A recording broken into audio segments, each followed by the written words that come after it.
Hello, all you hardcore boxing fans out there. How are you doing? It's Russ here from Porky's Corner, the voice of hardcore boxing, but you already know that because that's why you've tuned in.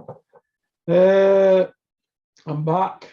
The target for the month is 45 videos, 25 on YouTube, 20 on members area to make up for last month. Or is it 19? I think you had one, didn't you, last month? Either way, there's going to be 45 videos this month. Pretty easy, really. Team I've got around me now. We're going to go straight into it, balls deep. I don't really want to talk about this much, so I'll do a quick rundown, save people sending emails in. I want to thank all them people for emails, current state of players. I'm an outpatient, or they come to see me here, change dressing and do whatever stuff they have to do. That'll be till another 7 more weeks. Then it's a CT scan to see if I need another operation. If not, hopefully it'll settle down. Then it's just a case of an hernia operation in New Year. So that's it, really. There's a lot of people worse off than me, so I don't want to make too much of a fuss. I won't be putting statements out like Cameron did, keeping you updated on the channel, because some of that's pretty cringe. But he doesn't understand boxing like I do, so he means well, doesn't he? And he's part of my team, so that's basically it, really. Plodding on. I want to get back to some normality, so we're going to do a couple of videos every day, one on members area, one on YouTube. And today I'm joined by my good friend Kent, who did a video for me while I was not well, and it went down very well. So thank you, Ken. How are you doing? Oh, you're welcome, Russell. It's good to see you back and trying to get back into some normality again. It's been a crazy couple of weeks, but yeah, things are okay. The video went down well. It's hard when you're talking to you. It's a lot easier because it's kind of a lot less to talk about because you've got stuff to talk about and I've got stuff to talk about. And when you're on your own, like a 40-minute video on your own is the equivalent of probably an hour 20 video with you. So it's hard to have enough content to talk about, but it went down well. It is hard. Obviously, I've been doing it for 4 years now in a couple of weeks. Max had a go, and Max's were a bit of a disaster and nearly got me into trouble with the people that back my channel. They said, you can take that effing down. What the F was that? So Max understands that you can't just carry off like that, but he's a pal of mine, and he likes to defend his pals. He's a very, very loyal kid, actually. And I like him a lot, and I hope people don't keep giving him a hard time, because if you get to know him, he's actually a nice lad. But he went into a rant, and we said some things he maybe shouldn't have said. And Kevin had a camera to take it down, so we know what to do with me why it got took down, but I'd left it open, you know what I'm like. But I just don't see why we should have to address everybody that sticks knifing on me when I'm not about, because we'll be here all day, won't we? And it's going off topic, that, isn't it? It's getting a bit boring now. People who used to work in media, not going to mention the names, but they can't hold a job down in media, and now all they are is beefing with people and making stuff up, inventing stuff. So I'm not even going to address these people, not while I'm not well, but I might do when I'm a bit better. But Max is my pal, and I like him. If people don't like that, tough. If he wants to defend me, he can, but I did give him a platform, and he did say it was harder than what he thought to keep it going, because you got nobody to bounce off, like you've just said. But he had a go, and it is hard. And I remember when I first did my very first video, if people go look at my first ever video, I was having to think on my feet in my old office up at Dennis. So I was thinking, well, what am I going to say here? No script done. It's hard. And this is why a lot of YouTubers who plod on, I mean, we all know who they are, not mentioning no names, are sat behind the camera, just reading off something like that. And people think, oh, it ain't easy. What they do, they make it sound so easy. Well, let's see him go in front of a camera and do it, because it's hard. Yeah, it is. It's hard. I think what you need to know is you need to know your audience, and you need to know who you're actually targeting first. Yeah. That's the most important thing. Keeping the conversation flowing and trying not to stay off topic. You know, sometimes when we're on, we'll talk a wee bit on and off topic. Just it would be just like sitting talking to your mates down the pub or down the snooker hall or at football. That's kind of what we do. But we need to have some sort of structure to it, and it's really really hard. And what I'd done as well, it was good about. I went on and just recorded on my iPad, and it had like a timer counting down, which was good to see how long I was actually how long was actually ticking down, which was good. But see all the recording this and Zoom and trying to do this and it's really hard. And I want to thank Cameron. Cameron's been great. He's really encouraged me and given me a lot of support and give me a lot of help. And if Cameron's watching, I just want to say thanks very much. I appreciate it, Cameron. He does get paid, you know, for it. Well, he's still good at his job. He's still good at his job. He does. Do you know all drone footage for Formula One? He's brilliant, he's really, really talented guy. Is it ITV or Sky who do Formula One?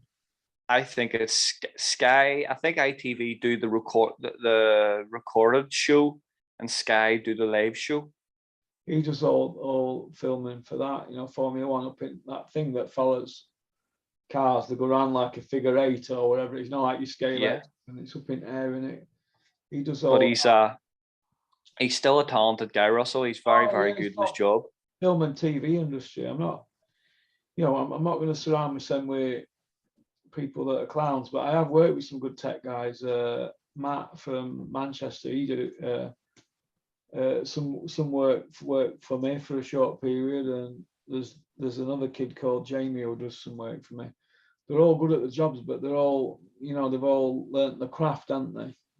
Yeah, so that's a different skill, isn't it? Yeah, I ain't got patience for it. I see all I'll do with this today is I'll do this video with you, then I'll pick a topic and do a members video, and I'll just send them and let him paste all tags in and that's it. Because I don't think I could. I'm not ready to start doing full 12 hours up full on job. But if I could just sort of doing this to get, like you said, some normality, because like I can't even sit upright at the moment. We are, you know, every time I move my torso, because what it is, this wound, it's struggling to heal, and I'm so impatient. I'm supposed to like pee in this bottle here. I just like to be normal and fight myself up to go to the toilet, but then you put in pressure on it and it's starting to weep and it's just not healing. So I've got to lay like this, like a vegetable. So basically, Steffi Bull's right. I am disabled at the moment. Steffi, I'll come round to you when I'm feeling a bit better. All right. But yeah, I am basically disabled or a cripple for the next 7 weeks, aren't I? Which is pretty crap. Well, the good thing is you're actually still alive. Yeah. You know, there's a lot of people out there a lot worse off. So listen, mate. Count your blessings, you know. I count my blessings. I felt when I went in that hospital, I was looking at people and they put me straight to the front of the queue because you're paying and you're a British national. And there were people there in that queue, and there must have been 1,000 people there, mate. And I'm like, why you put me? Because I seen queue and I thought, oh, I'm dead here. I'm going to drop dead. Then they realised that you're paying for it and they put you to the front. And I felt so embarrassed because there were people with kids and everything there. Terrible. That was in the first hospital. Obviously, I got moved straight after operation next day. But they're not in EU, are they, Turkey? And you're vulnerable in another country, aren't you? And it's right eye-opening. I kept thinking. Only time I usually pray is when I'm in Crown Court, you know, and I'm going up them steps to get sentenced, or you have your fingers behind your back, don't you? You're crossing everything, even your nuts. But I was like, I needed the big fella, the big man upstairs. But now, listen, mate, I'm over it anyway now.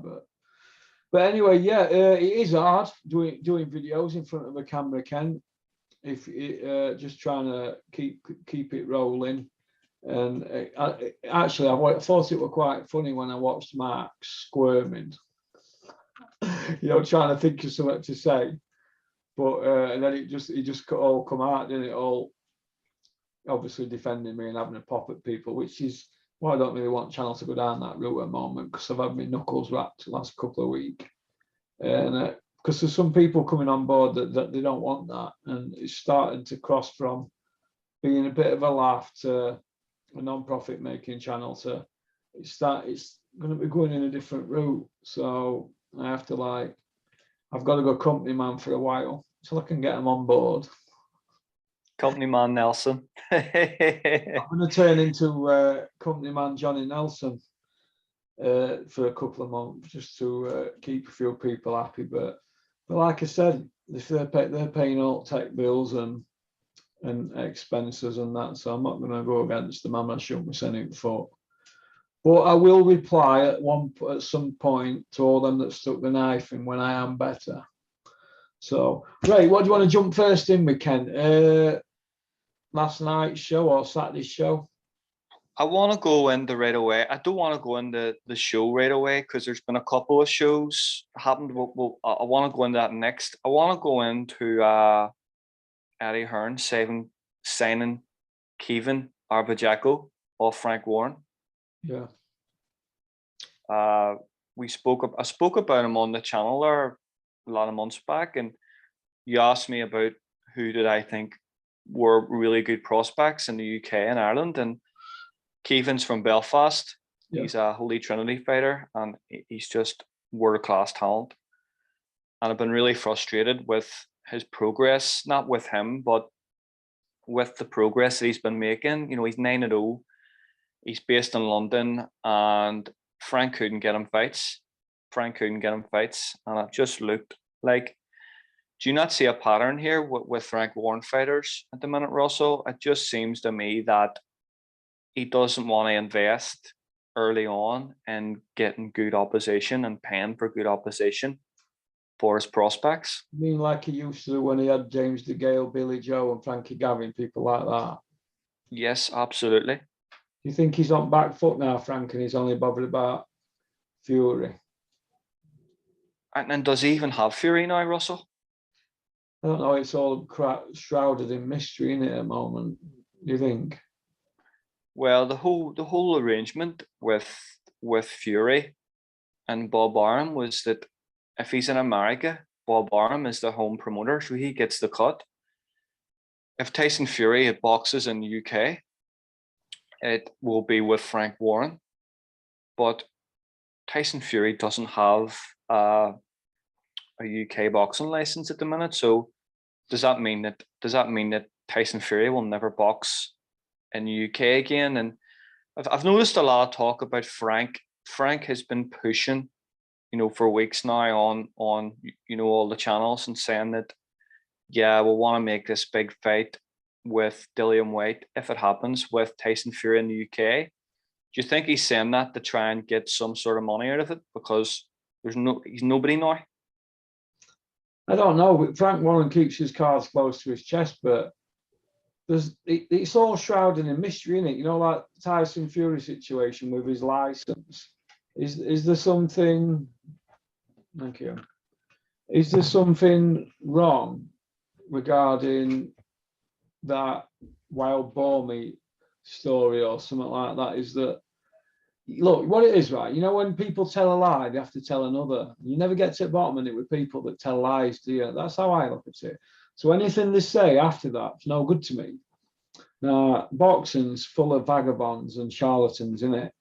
And they've all got their agendas. So I'm not sure what's happening, but I did hear something the other day that Tyson Fury said if there were a deal on the table for him to go be main man at Sky Sports, it'd be off like a shot.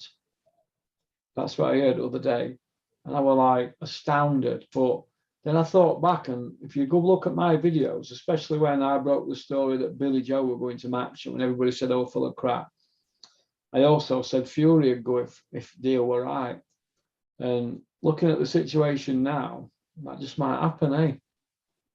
Yeah, there's nobody there at BT for him, you know, to share a platform with, and he looks like he's a lone fighter at BT at the minute. Now, what's going to happen with BT is he said that because he knows that BT are going to be bought over by DAZN, and he wants away from that platform, and he doesn't want to work with Eddie and go to Sky, because Sky has that really good pay-per-view platform. You know, I don't think BT are really good at selling pay-per-view. You know, they don't have Sky Sports News, they don't have Sky Sports, they don't have that Premier League viewership, they advertise it on the breaks. Yeah.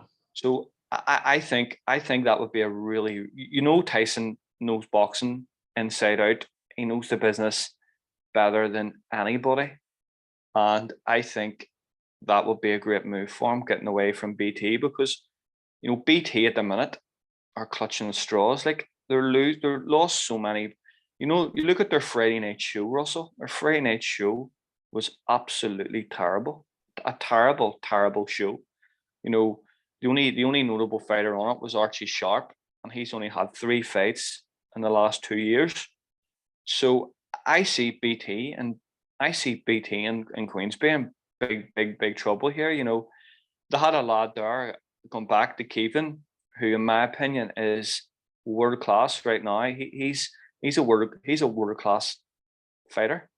He just needs fights, and Frank couldn't deliver anything for him. Couldn't get him fights. Couldn't get him even good standard European opposition, because it looked like they didn't want to pay for it.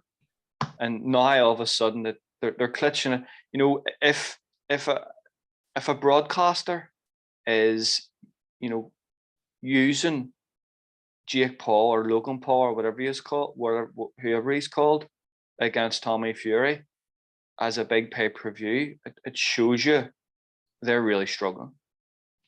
Yeah. Do you feel that boxing's gonna take a massive turn in next 6 months? It's took it now. It's gone through it now. So think about it. So we had the trilogy with Tyson and Wilder, and we had that third fight that nobody wanted, but it actually delivered. It delivered, and it was a brilliant fight. Yeah. And you take that fight out of everything. Name me a really good fight there has been the last 3 months at that level. And as that were a great fight, and Tyson did well to see it through. He didn't look fit though to me. I was astounded. I looked at him at the start of the fight, and he didn't look fit at all. And I seen him like twitching, you know, like twitching before the fight. And I looked at him and I'm like, the only way he can get through this fight is pure madness. Just, he went into a completely different personality, and I don't know how he got through it.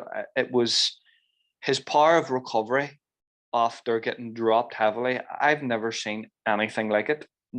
Honestly, I can't believe how he recovered from them shots. And it just looked to me, he was like, you know what, I want this over with, and I'm just going to walk him down, and we'll stand in front of him, and I'm going to have a fight with him. That's what he looked like. He just wanted in to get it done as quick as possible. Do you feel that Tyson might go missing now for another 18 months or something and have a big break? I think he needs it, Russell. Yeah. I wouldn't begrudge him off it. I think he needs it. So he does. Well, I mean, aren't him and his don't. brother in America now or something? What's that? Sorry.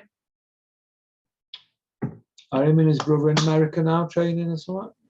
I think they are, and I think Tyson's got property over in America. But you look at it, Russell, and that heavyweight, you know, that heavyweight dynamic now. You've got the whole USAC thing is just threw a complete spanner in the works, and he knew this was going to happen. You know, he knew that USAC was going to beat Joshua.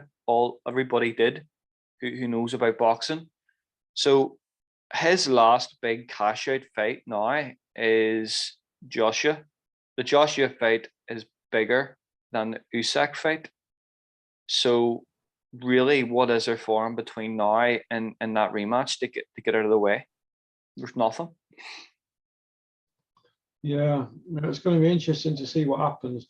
Do you feel that Fury White will happen next for WBC, or do you think that the WBC might strip Fury and put White versus Wallen in for the belt? No, because Wallen Russell wasn't in the top 20. Yeah, but ratings. it's soon slip him in, can't we? We know what these organisations are like. They slip people in, don't they, left, right, and centre. So as soon as the Wilder Fury fight, the WBC ratings come out 3 days later, and they have got Deontay Wilder as number 1 in the ratings. Now, Deontay Wilder is serving a 6 months ban because he was obviously knocked out, and that's 2 in a row he's been knocked out. So if there's any play there, any play whatsoever with Tyson and what he's going to do, Deontay Wilder is straight back in again. He is straight back in again. It'll not be Wallen, because Wallen in America isn't a big enough name, and he doesn't draw a big enough purse for them to get a purse split out of. So I think it has to. They want to keep the money on the table, Russell. You know, the WBC gets a split of the purse bid, and the bigger the purse bid means the 2 bigger names means the bigger the purse bid. So they get a cut of that. So I don't think Wallen and White would be that big purse bid. Okay, where I think let me ask you this. Should Wallen be given his fight with White and rearrange, meaning it be rearranged? Oh, right. So hypothetically, yes, but he wasn't. I'm just being hardcore here. Hypothetically, yes, on principle, but he wasn't in the top 20. So why should he fight for in any instance, why should he fight for a WBC vacant title if he wasn't in the top 20? So hypothetically, you would like to think that Dillian would honor it, but no, he doesn't deserve a title shot then if he wasn't in the top 20. So why would Dillian Whyte, who's saying he's Mr. Mandatory and #1 contender and all that, and should be given his title shot, what's he doing arranging to have fights then with men outside top 20? Crazy, Russell. I blame Eddie Hearn on it. I think it was terrible scheduling, terrible management, really badly organized. You know, I think what it was I think it was at that time when DAZN had just been breaking through and just launched, and they're trying to keep subscription, they're trying to keep viewership, and that fight obviously was going to keep people tuned in and interested to keep the viewership. So I think it was terribly organized. You know, why would you book a fight with a 6'6" southpaw just after being made mandatory? You know, the fight was booked after the Wilder fight when there was a possibility of being made mandatory. It was absolutely crazy management, absolutely. And to be honest with you, I'm not defending Dillian Whyte, but why should, you know, if that was the case, you know, why would he take a fight as risky as that just before, you know, that big massive fight? It would be stupid, to be honest. It was baffling why they did that. Okay, let me ask you this then. Does Dillian Whyte beat Deontay Wilder if they fight in April? No. I think Dillian Whyte. Oh, sorry, go on. I think Deontay Wilder just carries so much power. I don't think there's anybody in the heavyweight division that could have took them shots in that trilogy fight, Russell. Yeah. Do you feel that Dillian Whyte might end up calling somebody out with a heartbeat then, like Joe Joyce or Ergovic or Ortiz? I think Joe Joyce is in a terrible predicament right now because nobody seems to be doing anything for him. Frank Warren doesn't seem to be doing anything for him. His manager doesn't seem to be doing anything for him. He's 36. He's going to have to wait another 6 months for the rematch with Usyk and Joshua. And then you're probably talking 6 months after that again for a possible fight at Joshua Usyk. So he's just biding his time. Hrgovic, no, he's too dangerous. No, too dangerous for kind of anyone. There's kind of no, his profile isn't big enough. You know, he's going to get a really low purse to fight him, and he can't get fights. Then you're talking King Kong Ortiz. He's turning fights down to everyone. He just wants to sit back and PDC shows and fight nobodies. So I don't think he would take that fight either. All right then. Do you feel that, you know, a few years ago when we had Vladimir and Joshua at Wembley, and Eddie Hearn said, "Oh, we've flown Wilder over business class. We're putting him up in an hotel, and he's going to fight Anthony Joshua if Joshua wins." Blah blah blah. All we want is undisputed and that. Well, that was over 4.5 years ago. Do you feel that these people just keep spinning the narratives for their own agendas, and that boxing fans are mugged off and we're going around in circles and we're never going to get the undisputed? I agree with you, Russell. I think at that time, Eddie was kind of feeling a wee bit, you know, invincible at that time. And it was a good way of selling the fight. It was a way of saying, down the road, this is going to be the undisputed fight. You know, Wilder and Joshua is the only big fight in the heavyweight division. But really at the time, you know, I don't think Eddie Hearn understood that he was working with Hyman. Like, he was working with Shelley Finkel and he was working with Lou DeBell at the time. And all these people are serious dogs. You know, they're serious boxing people. Yeah. And I think Eddie thought he was just going to come in and take over and call the shots. And I think he met his match with all those business people. And that fight was never going to happen in the first place. Yeah. Yeah, I see where you're coming from. Yeah, it's going to be interesting to see what happens, isn't it? We spoke about Joe Joyce. What do you think is going to happen with Daniel Dubois then now? Because he's quite high ranked with WBA, isn't he?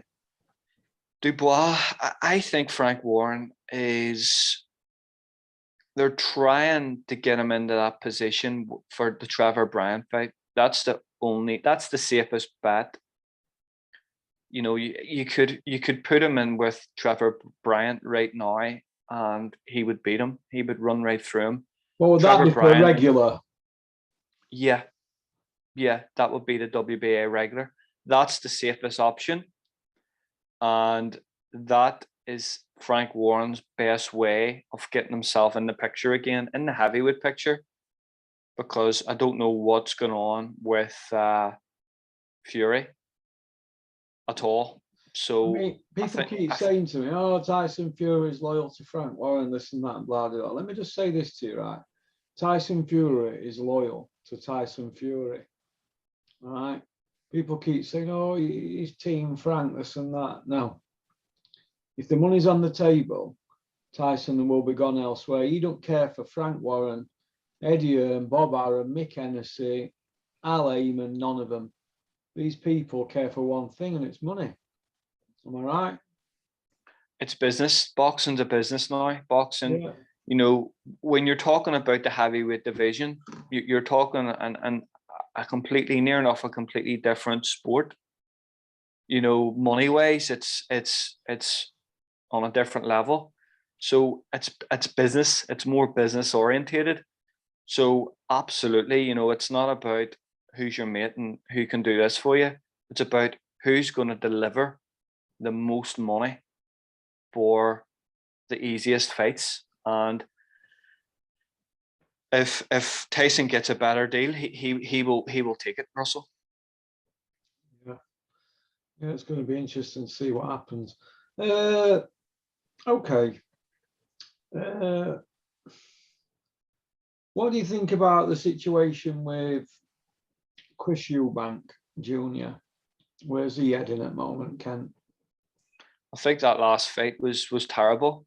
It was a terrible opposition. You know, he had a really good fight with Marcus Morrison.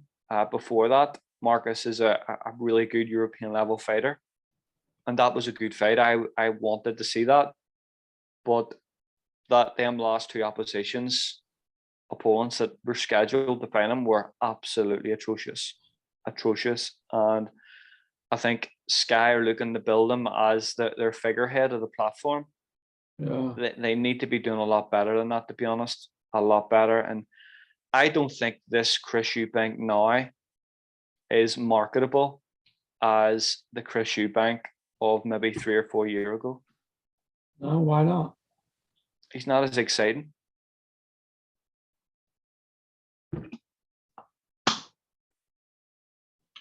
Well, he's made a few quid out of the job. Made a fortune, absolute fortune. You know, for someone who hasn't won at top level, he has made an awful lot of money, Russell. An awful lot of money. Every time he's stepped up, he's been beat, hasn't he? Yeah, and it looks now that Murata and Triple G are going to fight in late December. So that fight's not going to happen. It's not going to be Murata or Triple G. So I don't know, you know, a domestic fight against Liam Williams. I don't really know. Is he just going to be calling out, you know, having these kind of domestic beefs, or are they going to bring him up to world level again? I like Liam Williams. I think he's an hard trainer, and I give his trainer Dominic Ingle credit for what they've done with Liam Williams when he went there. And I think he's quite exciting. So I'd back Liam Williams to do Eubank, me. I would. I think it's a lot harder fight than what people think. I think Liam Williams' style is a nightmare. He's a very, very strong middleweight, physically very strong. You know, he went a distance with Andrade, and you know, you have to give him credit for that. Andrade's a very, very slick fighter, and he kept coming forward. You know, he's a really well conditioned, he's fit, he'll fight anybody, he will fight anyone, and I think that's a potential banana skin for Sky. You know, you have to remember that Tyrone Bove nearly beat Eubank. That's right. I thought he did beat him. Tyrone Bove were doing really, really well against him. And I think what cost him was he took the fight at short notice, but I don't think Eubank's improved that much since that fight. But he's got a famous name, hasn't he? So he's, you know, it's a gimmick, isn't it? Like Campbell Hatton and Conor Benn, they're all gimmicks. Yeah, he can't fight to a degree. He is entertaining. You look at American, you look at America now, we've got Evander Holyfield's son who's just turned professional. We have got, I personally think that Tim Tszyu, Costa Tszyu's son, is the best of the offspring. You know, of the offspring. I think he's the best of them all. I think he's a very, very good fighter, and I think he's going to win a world title. So I do. I think he's been built very well. They've invested in good opposition for him, and I think he's an incredible talent. I think he punches hard and he boxes well. And you look at him compared to the way that other guys have been matched, I think he's the best out of them all, Russell. Yeah, you might be right there. You might be right. Let's talk about women's boxing at the moment. We have to even it all out. Savannah, is she going to get the fight with Clarissa Shields? Yes. It has to be. I think it's been signed as a prerequisite that Savannah going to Sky. I don't think Savannah was just going to go to Sky to fight a couple of times a year. I think Savannah went to Sky for that big, massive fight. And I think they've signed Carissa Shields to it. So I hope it happens for Savannah. I think Savannah has really come onto her own at Sky. I think they had this, she is a quiet girl, but the way she comes across in her last lot of videos, she's a very good personality, to be honest. Really funny, really engaging, good in front of the camera. She's changed since she's went to Sky, Russell. Well, yeah, obviously that she's coming out of the shell a bit. She's a very shy person. If you get to know her, but she can fight. I'd make her a big favourite against Clarissa Shields. Would you? Well, did Carissa Shields not lose that MMA fight? I think Savannah's been getting better at what she does. Yeah. I think Savannah's been getting better at boxing and getting better. She's been working every session she does now with Peter. She's probably getting better, just constantly getting better and learning. I think Carissa Shields took her eye off the ball. I think she's been doing other things, and it's hard to get better at boxing and be a better fighter if you're concentrating on different sports. So I would actually back Savannah to stop her. I think she will stop her. Yeah. What do you think is going to be next for Natasha Jonas? Wilderness.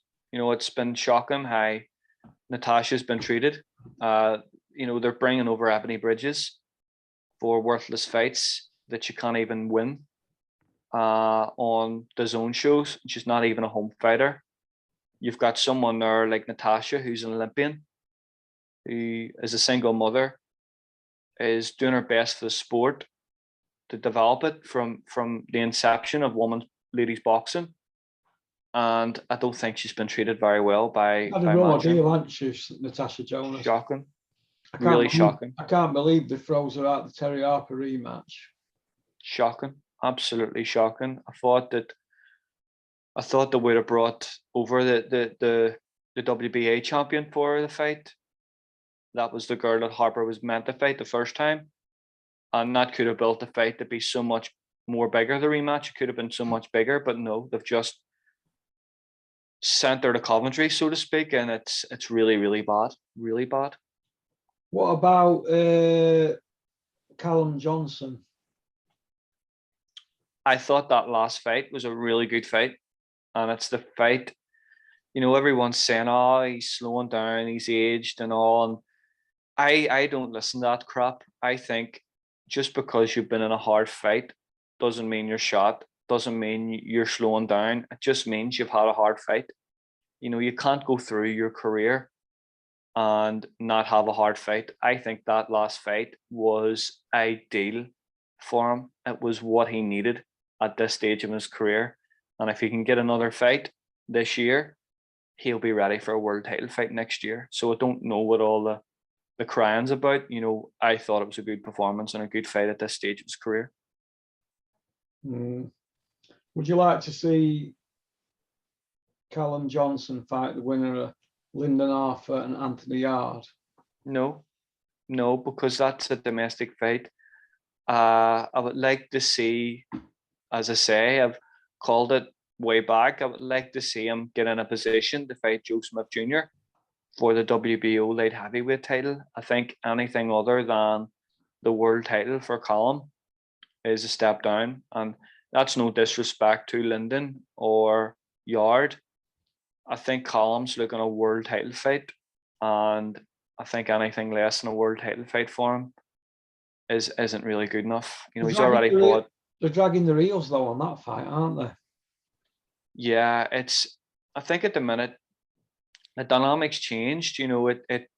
Joe Smith Jr.'s with Bob Arum, and I think Frank Warren had that good relationship with Bob Arum, but now all of a sudden Bob Arum has creeped off the Sky and left Frank. Frank doesn't have Joss Taylor anymore. He doesn't have those fighters. So I don't think that relationship is what it was. So I think it's going to be harder now for Callum Johnson to get a world title fight now. Joe Gallagher's done well for Callum Johnson, hasn't he? Yeah, he does. He does for all his fighters, and he gets cursed for it by the likes of Eddie Hearn. But if you have a manager and you have a trainer, that's what you expect. That's what you want them to do, and he cares about his fighters. So why wouldn't he be like that? Why wouldn't he want the best purses and the best opportunities for his fighter? That's what a manager's meant to do. He's got Charlie Edwards as well now, hasn't he? As well as Paul Butler. I was surprised to see that. I was surprised to see Charlie going to him. Joe's style's more a different type of style to what Charlie has been probably working with. But yeah, it's good. It's good to see Joe get his build up his stable again and get. We've got Marcus Morrison out at the minute against Zach Parker. I think that's a really, really good fight for Marcus. I think it's a good trade fight. I rate Marcus Morrison, me. I like him. I think he's a really good fighter. I think he could do something. He's obviously not frightened to take hard fights, is he? No, he's fought away. He's won away in Italy. He took that Eubank fight, no problem. I think if he had forced the pace a bit more, like he had a really good first round against Eubank. He was jobbing his head off. I think if he just continued doing that, he could have shocked Eubank. Where do you think Huey is heading now? I would like to see Huey now. That I would like to see him fight someone now like a Marco Huck, something like that, for a European title. I know the European title is vacant now. I would like to see him get in that position to fight someone like that for the European title. Don't you think Marco Huck's a bit old though for Huey to be tangling with? Huey's 27, Huck's in his mid-40s, isn't he? I think Huck, the reason I said Huck, he was number one. EBU had him number one ranked for the vacant belt. So I think if Huey wants to fight for the European title, he would probably need to go down that road to fight someone like that. I think it would be a good chance to get him in I think at times we kind of criticize the trinket belts, but those trinket belts get you ratings and rankings. And I think if he was to go for like a WBA international or IBF international or a WBC international, I think something like that would get him a ranking, in a governing body, so they have a route to go down. So I think that there is something for them to do. But I thought he had a good performance the last time out against Hamer. He was a lot more offensive. I liked what Peter said about flicking shots and dropping the big shots over them. I like that, and I don't think anyone's done that. Tony Oka went the distance with Hamer, so it was a good performance from him. What about Huey versus Dillian Whyte?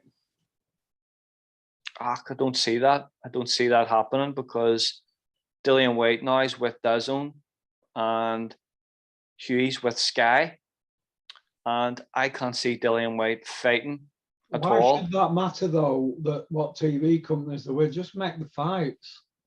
That's boxing now, Russell. That's just the way the sport. That's the way the sport is now. It's networks are just totally destroying it. Yeah, it's not right, is it? No. What about the Yard Arthur fight? Who wins that? The rematch? I like it. I think it's a really, really good domestic fight. A fair play to both guys for even taking the first fight in the first place. In the first place. Yeah.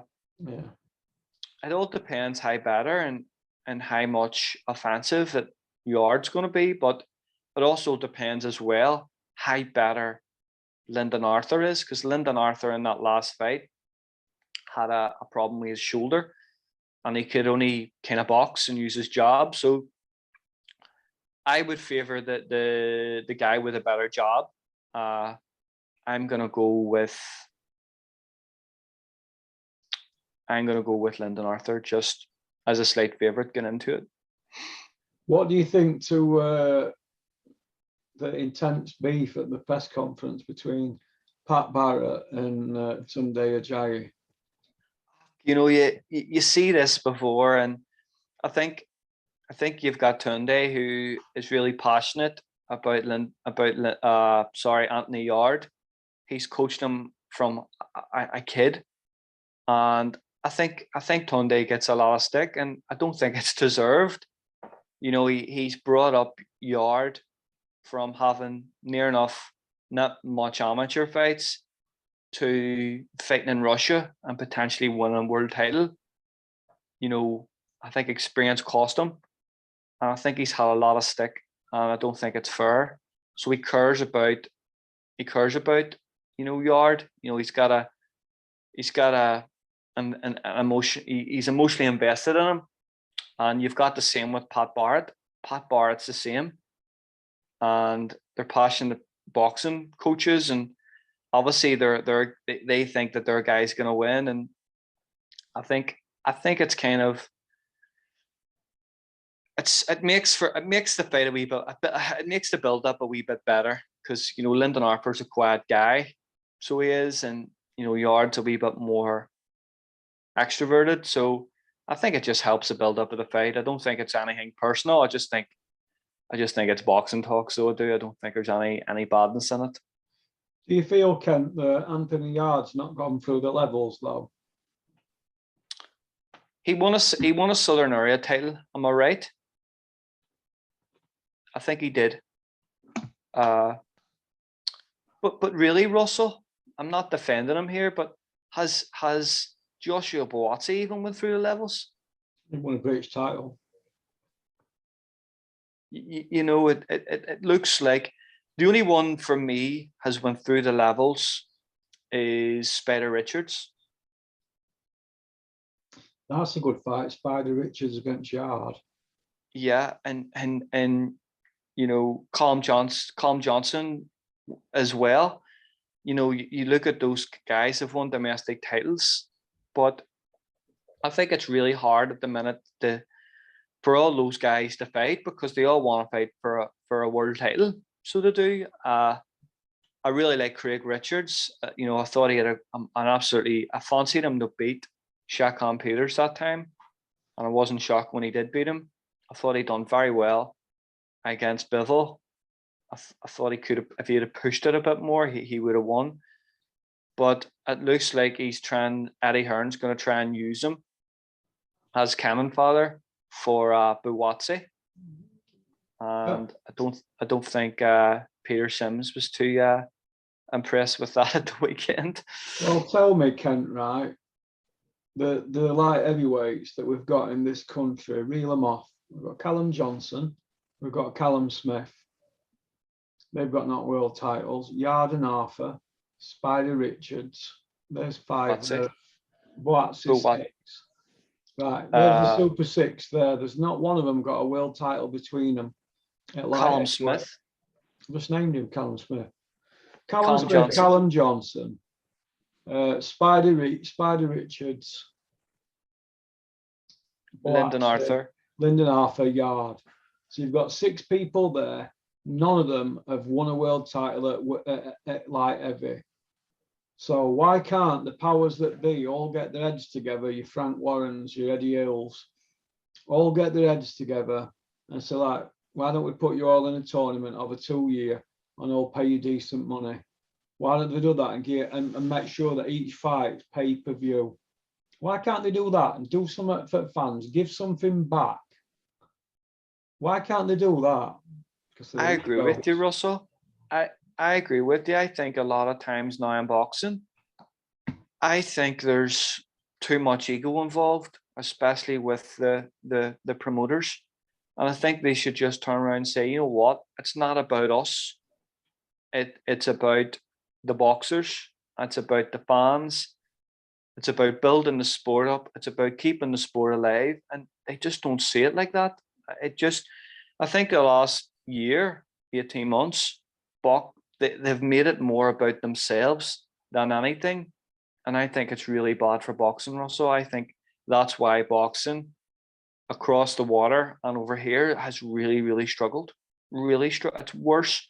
It's worse now than it was with Mickey Duff and Jarvis Astor in the 70s and 80s. It's worse. Yeah, I agree with you, mate. I agree with you. And the thing is, Russell, it's not like there isn't the money there. There is. The money in boxing now is pretty good. There's a lot of commercial opportunities out there now for boxers, and it's not being utilized just because of the state that the promotional states that the boxing is now.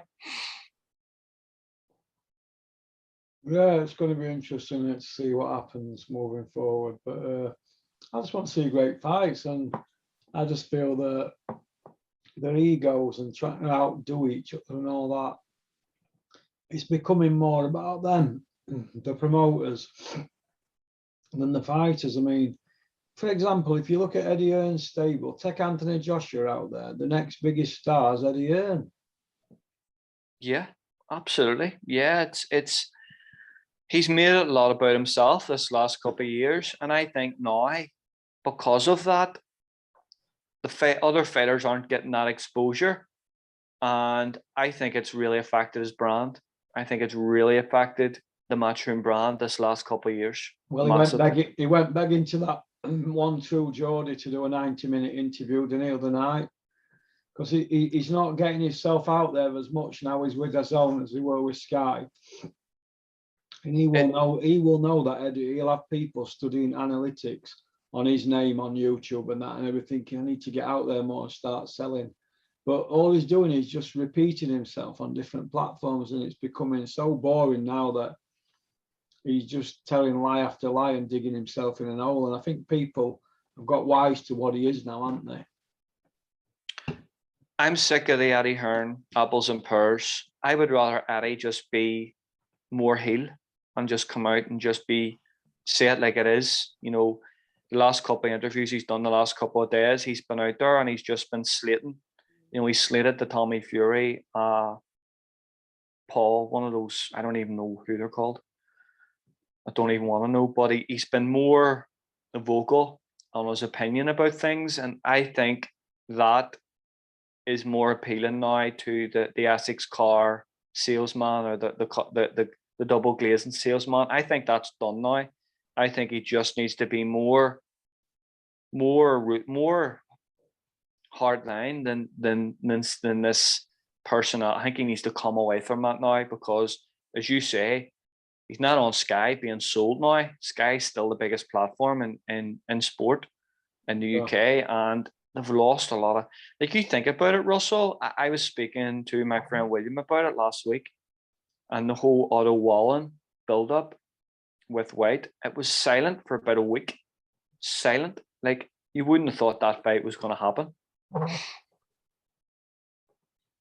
Yeah, they left it, didn't they, until it was too late and they couldn't get a replacement. That's what they did. They didn't want to risk Whyte, did they? If you would have had that in Sky, that would have been on Sky Sports News every hour, would have been on every Sky channel, would have been put in as a TV ad at halftime in the Premier League games and all the other sports. It would have been mentioned. Now they have lost that Sky viewership. I think it's harder now for Hearn to build fights now at DAZN. I do. Do you feel the Sky are going to pull away from Eddie now and put better shows on? They need to get the finger out. I think what they're trying to do, they're using the old model. They're using the old Matchroom model. So what they're doing is they're using the prize fighter model to get the casuals in, to get the betting in, to get the sports betting in, to get viewership with the boxer tournament. So that's okay, it's entertaining. But I think what they need to start doing is the likes of Eubank Jr., they need to be putting him on with better opposition. And I think the last show was bad, but I think Wasserman and Boxer at this stage of their Sky career are actually better than what Eddie was at that early stage of his Sky career. So I think in that way, I think it's slightly better. I think going forward, it definitely needs to improve. Definitely needs to do something, doesn't it? You know, at that stage of Eddie's, you know, inception at Sky, they had Otley Harrison, you know, trying to sell Otley Harrison. You know, there was fights against Michael Spratt. There was those other fights, and they destroyed the pay-per-view model with it. So I think they're at a slightly better pace, but it definitely needs to improve. It really, really needs to get better. Here's a question for you, Ken. Who had the better career, Audley Harrison or Dillian Whyte? It all depends. It all depends what money you've made. You know, it all depends on the money you've made. Talking You legacy, know, forget money. Let's talk legacy. Who's got the better career, Audley Harrison or Dillian Whyte? I would say Dillian Whyte. Well, Audley Harrison's a European champion and Olympic gold. Dylan White's only gold he's got is in one of his teeth. He hasn't got a European title. He's got a vacant British against Ian Lewinson. So technically, legacy-wise, Audley Harrison also fought for a world title. Dylan White's not world titles back. So who's got the best record legacy-wise? I just can't forgive Otley Harrison for that BBC fiasco. That was taxpayers' money, and the fights that, you know, he turned around and he said that I will win the British title in less than 5 fights, and I'll knock out Donny Williams, and he ran away. He ran away for years before he was in that position. You know, after he had nowhere to go. That's the only reason he went and fought for the British title. He fought for the WBF world title on BBC primetime Saturday night against Raquel Harursha, the Dutch fighter, who I've never seen a more potted rat. I think he was 20-0 at the time. Oh, Dominic Negus as well, didn't he? He fought big Dominic Negus. I tell you what, big Dominic Negus really put it on him in that fight. You know, that was at the York. Didn't he? Yeah, big Dominic. I actually seen a really good documentary on Dominic Negus there a couple of weeks back, and it was after the fight, and it was very, very good. I like watching Dominic's stuff. I find him very, very interesting character. I've actually got one of his books, but yeah, I can't forgive Otley Harrison for that at all. That was an absolute circus. So it was absolute circus of boxing. Yeah, but you're not getting back to the question, Ken. Who's got the better CV, Audley or Dylan? Title ways, Audley, because he won a European and title. I think he won a Commonwealth title. But I think you know, I think Dylan's got a bit more credibility than Otley, to be honest, because that BBC thing, I can't forgive him for that at all. I can't forgive him for that. We're talking about Dillian Whyte here, who fighting Malcolm Tan, you know, Dave Allen, Marius Bach, Povetkin twice in his 40s, you know, Dylan and Lucas Brown. So Dillian Whyte's he's got no shame as well. Oh, he's smart, Russell. He knows how to manage himself. He knows how to bully and intimidate people. That's all he's good for, Dillian Whyte. Isn't that right, Dylan? It's all you're good for. What sort of man knocks Anthony Joshua rematch back, or a trilogy, because they've got 1 win each, 1 in amateurs, 1 in pros, knocks it back for 5 million guaranteed and maybe 6 on upside at Wembley, 90,000 sellout, 4 belts, heavyweight championship at World?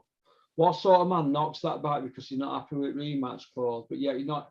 Fight the man and then renegotiate, don't you, when you've got the belts? I agree with you, Russell.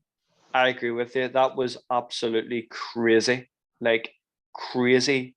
You You just look at the start, he hadn't a promoter. He was running around fighting in small hall shows. He fought over in Belfast at one time on a Frampton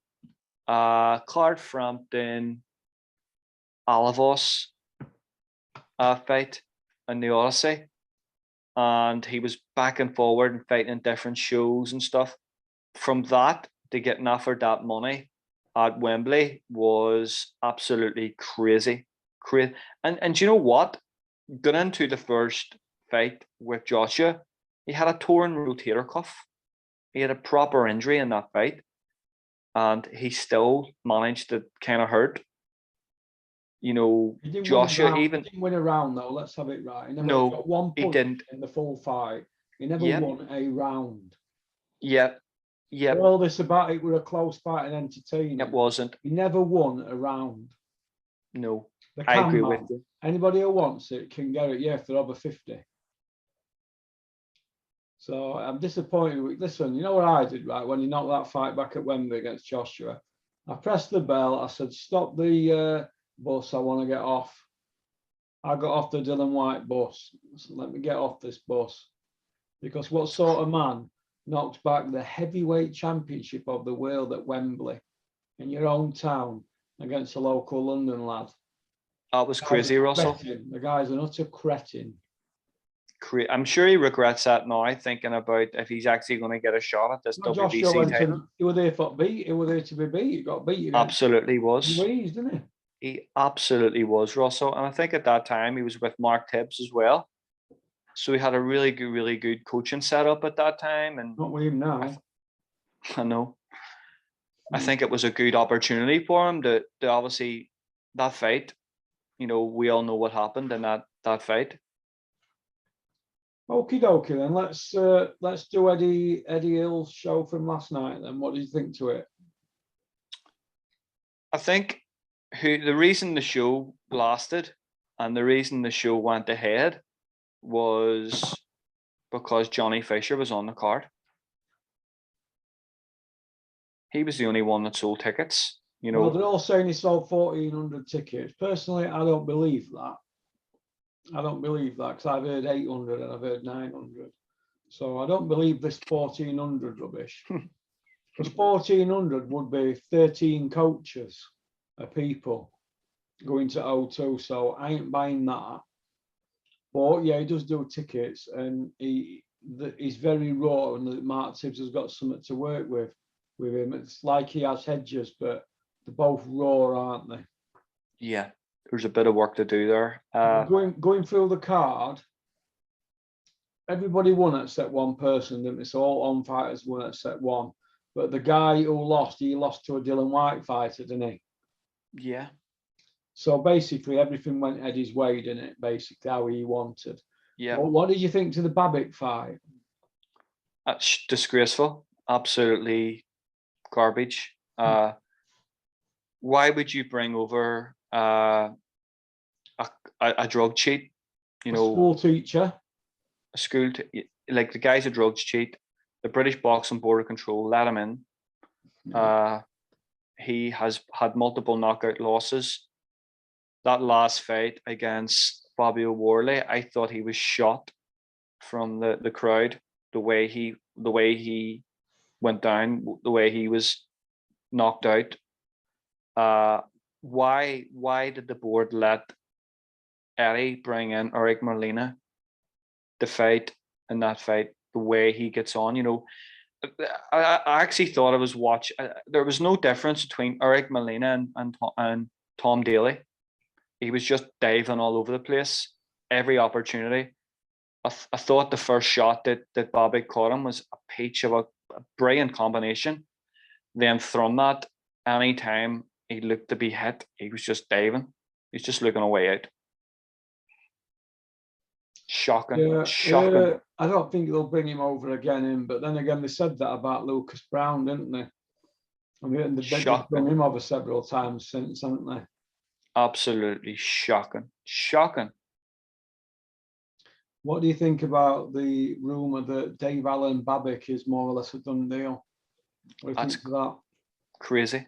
It just goes to show you how desperate the zone are for viewership and for fights. It just goes to show you, Eddie turned around a year ago and said that he would never promote him again. It would be bad for boxing. He needs to prove that, he's in that state to fight. I think it's wrong for boxing. I've nothing against Dave Allen. I like Dave Allen as a personality. I think he's very brave. He's took fights that nobody would have. I don't want to see him get hurt. And I don't a padded think record, as you Dave. If you look at his record, it's not padded. No. He took fights that Anthony Joshua wouldn't take, Russell. Ortiz. Yep. Yoka. Yep. I mean, if you look at what Dave said though recently, he wanted 6 fights with Dennis before he got into mix. He's had 1 fight with Dennis in 18 months, and now look, he wanting to go work back with Eddie Hearn. Whether Dennis will allow that or what, I don't know. I don't know what their predicament is, but I can see Dennis coming out in a few months saying he created another monster. I think do what they want, don't they, fighters? Fighters will do it. It depends on the deal he's got with Dennis. Dennis had that show about 6 weeks ago that was cancelled at the last minute. Dave Allen was on it, and there wasn't many tickets sold for it. So I don't think Dennis will invest in 6 walkovers. No money. No, that's money. You have to. That means that he has to fly people over, PCR test them, put them up in hotel expenses. That no chance. Dennis will not do that. Dennis will not. Can you imagine the amount of money you're talking there for 6 fights? That's probably 100,000. No way he's going to do that. No way. What I see for happening, Dave Allen to get a good idea to then turn around No. and say I'm retiring, and then if in turn on it said he's not a safe bet for Dennis, Dave. Definitely not. He's there to help him boost a few views and get a few subscriptions on Fight Zone, bit of commentary, keep him sweet, blah blah blah. Yeah. But now it looks like Dave's wanting to get the fights. Dennis can't deliver because Dave will be thinking, well, this is what we're getting with Eddie. This is what Dennis was offering. Now it's all right saying, Dennis, I don't mind taking an hit on my wages just to get back in mix. But now that his name's getting out there again, David, he'll be thinking, look, got to be ruthless. And a fighter should look after himself. But I see fallouts ahead. Yeah, I agree with you. I can't see Dennis working out 100,000 for 6 fights, all that money for him just to turn around and say, here, Dennis, thanks very much. I'm away to Sky or the Zone or whoever, to fight whoever. I think you're right. I think what the only way for it to happen is if Dennis gets a percentage, a big percentage of the purse, and he gets he gets paid really well. I don't know if the money at the Zone is as good as Sky. So I think it's kind of be you'll get what you're offered type of thing. Dave Allen will be on 100 grand to fight Babbitt minimum. Minimum. Dennis minimum will want a slice of that. 20% probably. I don't know, but Dennis will want looking after because I know him. He likes to win. He's a winner, and he will want some of that. And if you don't get it, there'll be fallouts and that. But it's boxing, isn't it? And what you have to understand is when they went into this relationship, I said they'll both look to outfuck each other. Excuse me for swearing. Dennis will want his investment back from the first 7 fights when Dave turned pro. Yep. And Dave will be looking to get back in the mix with Eddie Hearn. Yep. Because they were close to getting the Dubar fight. And Eddie told him not to take it. That was 300 grand with package. And another fight as well. So Dave will be thinking, I missed out on that. I need to get back in mix.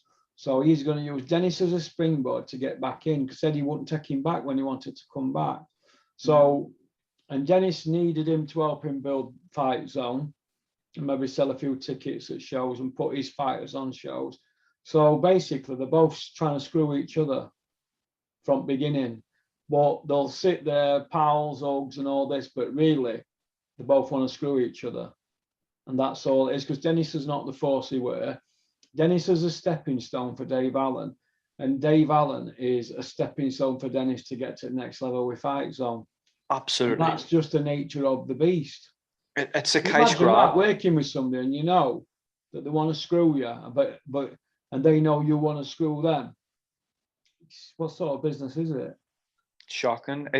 It's they both know it. It just seems to be they're looking for that next cash grab type of thing, and Yeah. it's just the way boxing is. And I think when you look at promoting now and management now, I think it's pretty much like that for a lot of fighters and a lot of managers and promoters. Yeah. So we've covered the Babbitt fight. There won't really much excited me on that. Let's cover Chantel Cameron, because she were in an hard fight, wasn't she? When she came Yeah. to it. Yeah, I think the first 6 rounds, she wasn't moving her head an awful lot, and she was getting caught a lot. And then she just came into the fight. She's very, very fit. I thought it was a good fight. It was exciting. I like Chantel Cameron. She's a very quiet girl. She's respectful. She's a hard worker. You know, she came through. You know, she come up through at the start with an IBO title. She's fought decent opposition. So yeah, it was good for her to get that platform. Would you take her out for a beer, Kent, if you got opportunity? I don't drink, Russell. We could always have a shandy. Yeah, she's a nice girl. What I like about her is that she seems to be growing in television now. She seems to be coming out of herself that wee bit more. She's a nice kid. She's worked hard. She was with Clark Frampton, with Shane, and she went over to Jamie Moore. So yeah, I would like to see her do well. You know, I think ladies boxing the last month or so's it's been brought down a wee bit. You know, with the whole Shannon Courtney reaction and the interview after the fight. I thought it was a bit of a slap in the sport face. What did you think to that Shannon Courtney situation where not making weight? I think, firstly, Russell, I think I blame the board. You know, if you walk into a ring and you have a bandage on your leg, you shouldn't be allowed to fight. You shouldn't pass a medical. You know, if you have a pre-excuse to losing, oh, I need knee surgery, shouldn't have been in the ring. Shouldn't have been in the ring in the first place. I thought it was a really. I think Dewey Cooper turned around and said that they had an hour and a half to make weight, and she says, "Nah, I'm not doing it." Didn't even try to make weight. So I think it was a bad. It left a really bad taste in my mouth from that card. I think it was the interview at the end. I think the zone should have give, you know, the girl Jamie Mitchell an opportunity to speak on her own and give an interview and give her a wee bit of glory in her moment. And I think it was completely destroyed with Shannon Courtney, to be honest. I think it was a terrible reflection of ladies boxing. Okie dokie then. Well, we're out of time, Kent. We've got nurse coming on at 10, so I have to get my head around it. They're just going to come and change this. Stressing. So, what you got planned for the rest of the day? Gonna go for a run and take a dog for a walk. So I've nothing. Just having an easy day, having a chill out day today. How far do you weekend? At the minute, I'm not doing as much. When I was competing, I was doing probably 70, 80 miles a week. What, running, yeah? Yeah. At the minute, I'm probably doing. Is that why you like a lot? At the minute, I'll probably do about 30 miles. I've kind of lost my love for sport, not sport, for competitive running. At the minute, I'm just enjoying. Do you wear your Cronk t-shirt for running in? No, it's cotton, so it's too warm. it's really warm. I overheat really quickly, so I just wear a cheap running t-shirt or some t-shirt I've picked up after a race or something like that. Because it is this time of year, it's actually still pretty warm. Like the other day, it was 15 degrees and I had a running coat on. It was just like boiling the bag. So I'll just wear a normal running t-shirt. Okie dokie then. Well, all right, Ken, you've been a fantastic guest. Thanks for coming on, and we'll get you on again. All right. Great to see you back, Russell, and Thank you.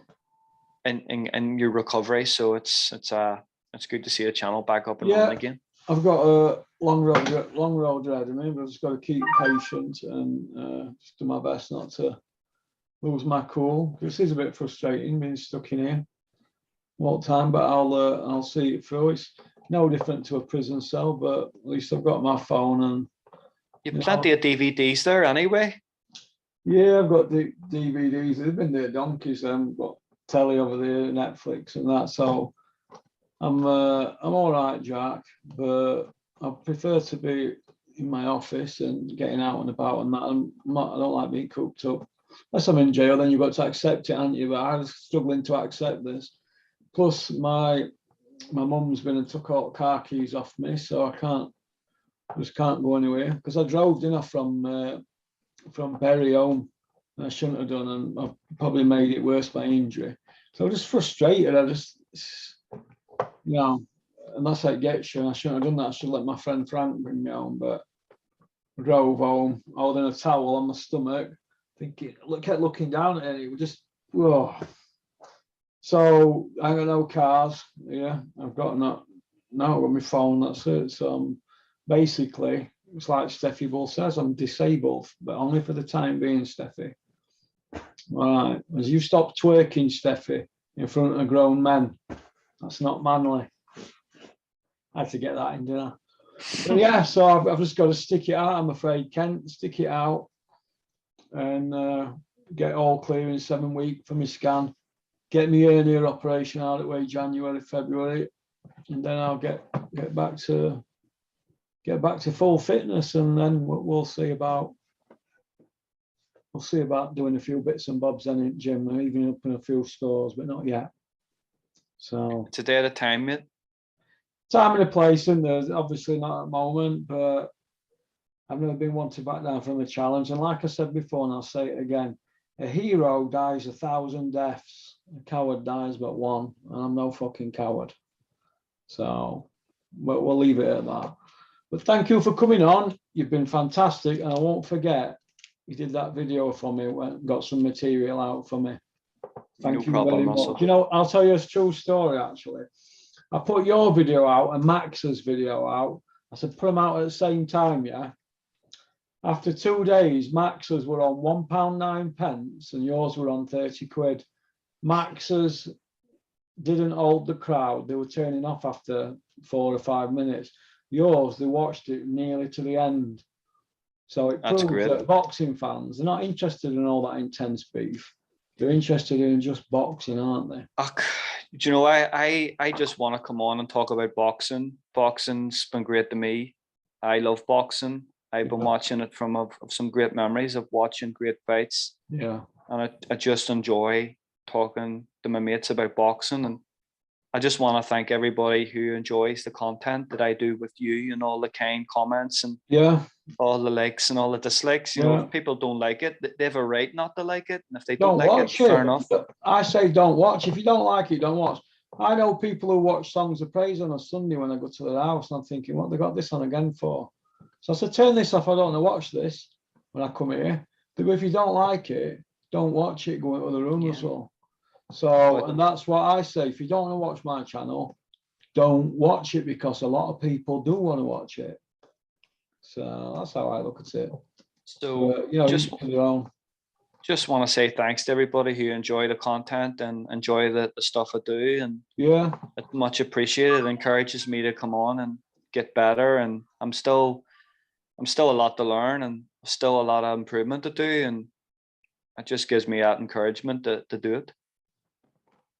Yeah, it's good, the content that you do, Ken. You're good, and obviously you do get a bit of stick because you are a bit of an anorak, aren't you? I actually had an email about you yesterday from a woman asking me if you're single. And I said, well, ask him. Go ask him. I'll leave a comment and ask him. So, I'm inundated with the Kent fan club. Brilliant. So Brilliant. she said, what do you know about him? I says, he's hung like a horse. So you should get loads of women now being on Porky's Corner, Kent. What you need to do, you need to get a stick with dog shit on the end of it and fend them off. That's what I do. It's good. It's just good that people enjoy the content, and it's good that people are enjoying it and tuning in, and yeah, the viewership numbers have improved. Now the first video I done was 3,000, and now we're doing 78,000 videos. Yeah, so we're getting there. I've been looking at some statistics for a month, even though it was a crap month. 14 videos, on YouTube, 192,000. So divide 14 by 192. So maybe less is more in the future. I don't know, but I did promise 45 videos this month, members on YouTube, and that's the target. I'll make up for October for them who had a little bit of a moan. So I like to shut people up, mate. So, okay then, Ken. Well, listen, have a great day. Peace out. Take care, Russell. Bye-bye. Take care. Cheers. Well, that were Kent. The hardcore's hardcore. Very good boxing brain on him. Could sit here all day talking to him, but I want to do a members video after Nurse has been. And I'm not sure if it's the second time, 24-hour service. They just come when they want, don't they? But so, okay, so peace out, keep on trucking, keep sporting boxing. Don't forget, if you need any cosmetic surgery, hair transplants or teeth, get to Cosmetic Beach in Antalya, Turkey. Michelle's coming to do a seminar at Elibiol Hotel in November. So get your sons up there if you want to talk about that kind of thing. Each to their own, in it, I suppose. But they're very good at what they do.